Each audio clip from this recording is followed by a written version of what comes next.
Moja rasilimali muhimu sana katika maisha yako ni muda. Watu wengi sana hawajui namna ya kutumia muda wao, na matokeo yake wanapoteza muda mwingi katika kufanya mambo ambayo sio ya lazima, na matokeo yake wanajikuta yale mambo ya lazima wanakosa kabisa muda wa kuyafanya. Unajua, Mungu alikuwa mwaminifu kumbariki kila mmoja wetu na muda unaofanana. Kwa tofauti haiko katika muda tulionao, tofauti iko katika namna gani tunatumia muda wetu.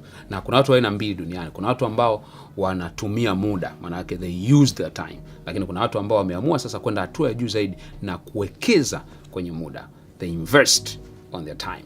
Na kuna namna 7 ambazo unaweza ukazitumia katika maisha yako kuanzia leo ukawa mtumiaji mzuri wa muda, lakini pia ni mwekezaji mzuri katika muda wako. Ukifanya vitu hivi 7 vitakusaidia sana kufanya mambo mengi ndani ya muda mfupi, lakini pia kupata ufanisi mkubwa katika yale ambayo unayofanya. Jambo la kwanza ambalo unatakiwa ulizingatie katika matumizi yako ya muda ni kila wakati unapofanya kitu, focus on the task at hand. Moja ya vitu ambavyo vinapoteza muda mwingi sasa hivi ni kwamba unakuta mtu anafanya kitu kimoja, lakini wakati huo kuna kitu kingine anafanya. Tunasema unapopoteza concentration na focus yako katika unachokifanya, ukweli ni kwamba hiyo kazi utahitaji mara 2 zaidi kuifanya. Kwa mfano sasa hivi unakuta mtu anafanya kitu, wakati huo anataka kuangalia na email, wakati huo anasikiliza simu, wakati huo kuna kitu kingine anafanya. Ukweli ni kwamba ubongo wako hauwezi concentrate kwenye mambo mawili kwa wakati mmoja. Lazima ufanisi wako unakuwa mkubwa pale unapozingatia kitu kimoja. Ndio maana tunasema amua, hiki ndicho ambacho nataka nikifanye sasa hivi. Tafiti zimeonyesha kwamba kwa sasa hivi mwanadamu wa kawaida anashika simu yake mara 300 kwa siku.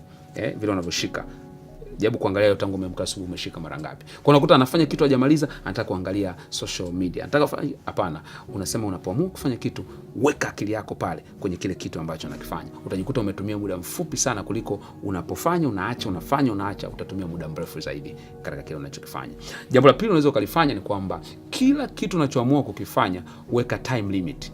Amua kwamba hiki ninachokifanya kitachukua muda fulani. Kwa hiyo hata kama unapoenda kuangalia social media, unataka kwenda kuangalia Instagram au Facebook, weka muda. Sema mimi nitaangalia kwa dakika 20, baada ya dakika 20 nitaendelea na vitu vingine. Kazi nitaifanya kwa muda fulani. Tunasema siku zote unapoweka deadline kwenye akili yako, ubongo wako unafanya kazi kwa haraka na kwa ufanisi zaidi katika kutimiza lile jambo. Ni kama vile ukiwa kwenye chumba cha mtihani, ukiambiwa umebakiza dakika chache, utakuta unaweza kuandika vitu vingi ndani ya muda mfupi. Au ukiambiwa mtihani umekaribia na kila siku unasema mimi bwana formula sielewi, kanuni sielewi, lakini ukiambiwa mtihani ni kesho, test ni kesho, utajikuta kitu ambacho ulikuwa ukielewi semester nzima ukiwa shuleni, muhula mzima ulikuwa uelewi, lakini sikio overnight, usiku mmoja unakuta umeelewa. Kwa nini? Kwa sababu deadline inakusababisha wewe uwe na ufanisi katika unachokifanya. Kwa hiyo weka muda katika majukumu yako. Usifanye tu kitu ovyo ovyo. Amua kwamba kitu hiki nitatumia muda fulani. Jambo la 3 ambao unatakiwa ulizingatie, tunasema tumia passive time. Tumia ule muda ambao unatoka kwenye kitu kimoja kwenda kwenye kitu kingine. Kwa mfano, unaposafiri, kama unaendesha gari kwa mfano la kwako, unatoka ofisini unaenda nyumbani, nyumbani ofisini, au hata kama uko kwenye daladala, au unapoenda kwenye ofisi unamsubiri mtu, mfano unajua kabisa nikienda ofisini nitachelewa, kuna hali ya kusubiri. Wakati ule passive time, fanya kitu. Unaweza kuwa unasoma, unaweza kuwa unasikiliza kitabu, unaweza kusikiliza video kama wewe umeweka earphone zako masikio, na wakati uko kwenye daladala unasikiliza. Kwa usikubali ule muda upite tu bila kufanya kitu. Ukuta mtu amekaa kwenye siti ya daladala analala tu mpaka anaamka, anamuuliza jirani, hivi hatujafika bado?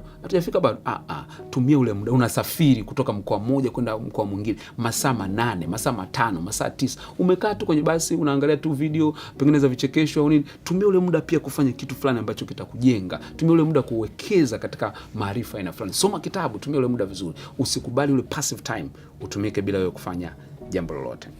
Kingine unachoweza ukifanya katika kutumia muda wako vizuri, kuna kitu kinaitwa batching. Batching ni kwamba unaamua kufanya kazi na fulani kwa wakati fulani. Yaani maana yake ni kwamba unafanya grouping, unaweka katika group. Ukiamua kwamba sasa hivi nataka kupiga simu watu, ndugu zangu, waweke tu kwa wakati mmoja. Kwamba katika ile sali moja nitapiga, kwa unapigia mmoja baada ya mwingine. Wataalamu wanasema hicho kitu kinaongeza ufanisi. Unataka kutuma message, unataka kufanya kitu, unataka kusoma message za kwenye WhatsApp, sio unasoma tu kile inapoingia. Panga muda, pengine katika siku, mchana au pengine jioni, nikisharudi ofisini kitulia, naanza kusoma group moja baada ya nyingine. Ukifanya hivyo, batching maana yake ni kufanya kazi zinazofanana kwa kuziweka katika wakati mmoja.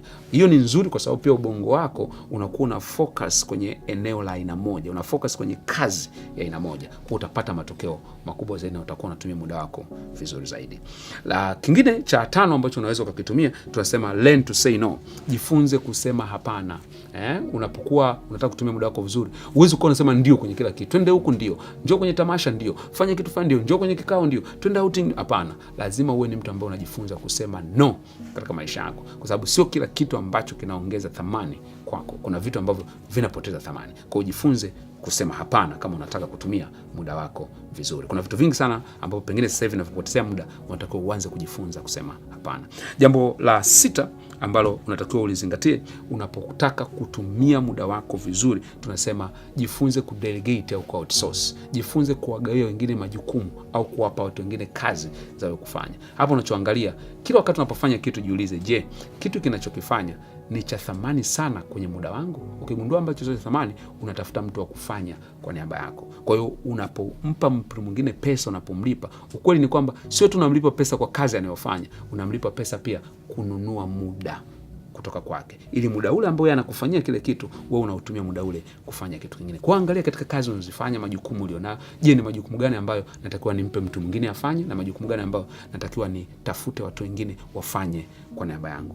Jambo la mwisho la 7 ambalo unatakiwa ulizingatie kama unataka kuwa na mtumiaji mzuri wa muda wako kila siku, lazima uwe ni mtu ambaye uko organized, uwe ni mtu ambaye una mipangilio.